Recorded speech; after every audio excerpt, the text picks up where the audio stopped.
s obzirom da te većina ipak zna u toj ulozi, gdje se nam otkrivala brojne, nažalost, jako teške priče s kojima smo se suočavali i zajedno proživljavali s tobom. Kako je tebi, koja je tvoja definicija tog istraživačkog novinarstva? Što bi nam ti mogla reći o tome, s obzirom da ima jedna izjava koju si rekla u medijima? Istraživačko novinarstvo je moja strast i moj križ. Pa bih htjela da od toga kreneš možda. Ja sjećam se te izjave. Ta izjava, mislim da sam je napisala nakon što sam osuđena 10 mjeseci na zatvorsku kaznu zbog posrednog otkrivanja informacija o postupku koji je proglašen tajnim. To je jednostavno, tad sam revoltirana jer smo radili priču želeći ukazati na dijete koje sustav razočarao i nije ju zaštitio, i policija i Centar za socijalnu skrb. I na kraju smo zapravo mi proglašeni krivima, ja i kolega novinar. I tad sam se tako nekako, bila sam revoltirana i očajna i tad sam se zapitala kao kome je uopće stalo do istine. Mm-hmm. Jer velika većina priča koje završe po sudovima, nekako se uvijek ta istina izgubi putem. I ono zbog čega ste krenuli raditi priču postane manje bitno.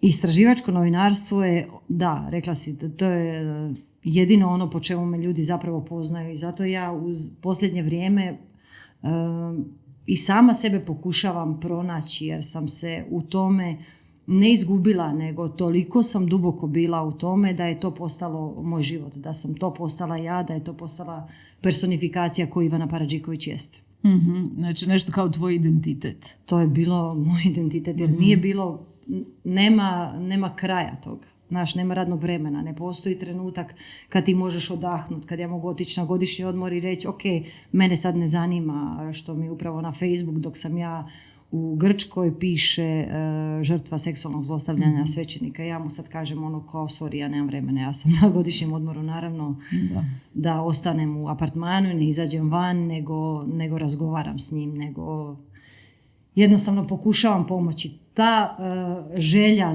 da pomažem drugima je zapravo koliko je god plemenita i koliko je god to divno, Ana, toliko je to može biti autodestruktivno. Mm-hmm. Znaš, kad to postane smisao postojanja, kad nekako zapostaviš sebe u cijeloj toj priči, ono što te hrani te počne ubijati nakon nekog vremena. Tako da sam ja u zadnjih par godina pokušavam i sama sebi odgovoriti na to pitanje ko sam ja i što ja jesam i od tu ova promijenjena perspektiva. Ja nisam samo novinarka, ja sam puno više od toga.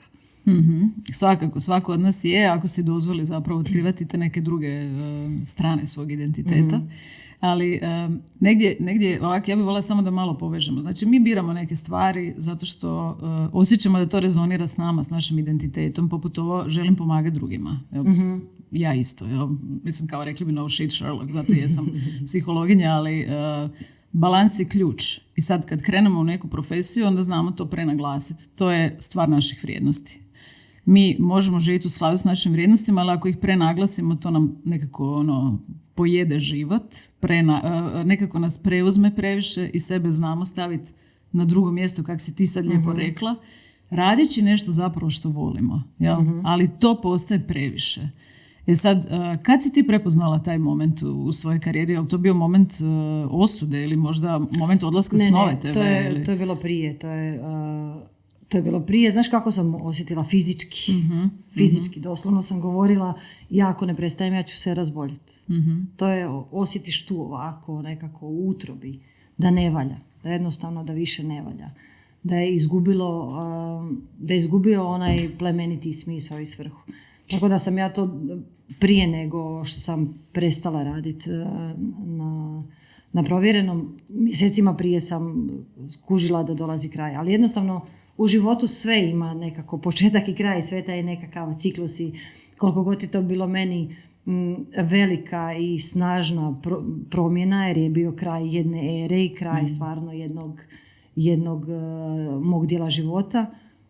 Nekako kad sam osvijestila da je gotovo i kad sam to pustila i kad je to kad je to ostalo tamo gdje ja sam tip koji ne znam da li ti poznaješ taj mentalitet, da li su te tako odgajali, da li si možda čula za ovu izjavu. Meni je to stari uvijek znao govoriti kroz život.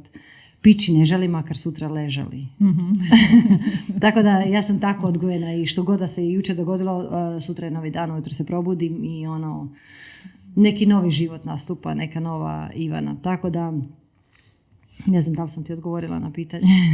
Nije to posebno važno, nas i pitanje i odgovori sad negdje vode u našu plovidbu, ali nekako mi je ostalo neodgovoreno ovaj dio, znači kome je uopće stalo do istine, pitanje koje se nužno nameće nakon što imamo taj neki dojam da zapravo nas se kažnjava za govorenje istine, za isticanje istine, zapravo medijima ljudi imaju pravo znati te stvari.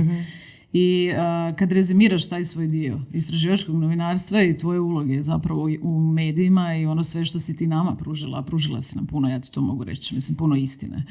Kako ti vidiš taj svoj legacy? Šta bi rekla da je ono što je ostalo iza tog dijela tvoje javne pozornice?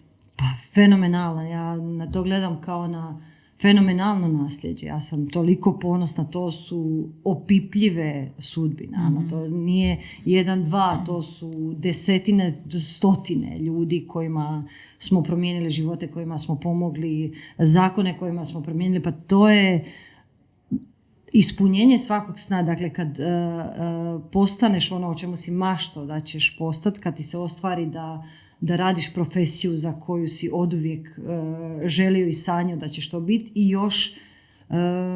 i još budeš toliko uspješan u tome. Pa ja mislim stvarno da se meni san ostvario tijekom te moje karijere.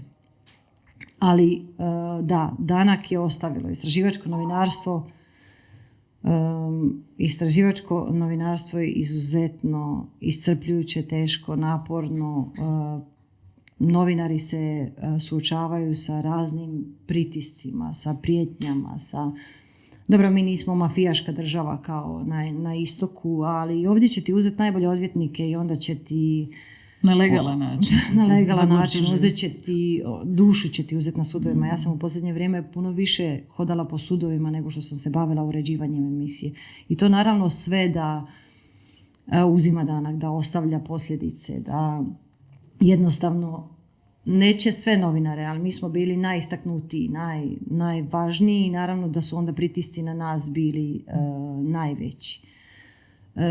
Ali hvala Bogu ima istraživačkog novinarstva još uvijek u Hrvatskoj. To što ja više aktivno se ne bavim njime ne znači da je zamrlo. Ima divnih kolega, Andri Dimitrijević sa Telegrama, Dora Kršul, Ilko Čimić Indeksa, Denis Mahmutović sa 24, Ivan Panđić. To su stvarno divni, plemeniti prije svega ljudi, jer moraš biti dobar čovjek da se na takav način i nesebičan, da se na takav način daješ za javno dobro i da toliko žrtvuješ za javno dobro, za bolje društvo u cijelosti, tako da su to sve malo Don Kihotovski neki karakteri ljudi, ja bih rekla.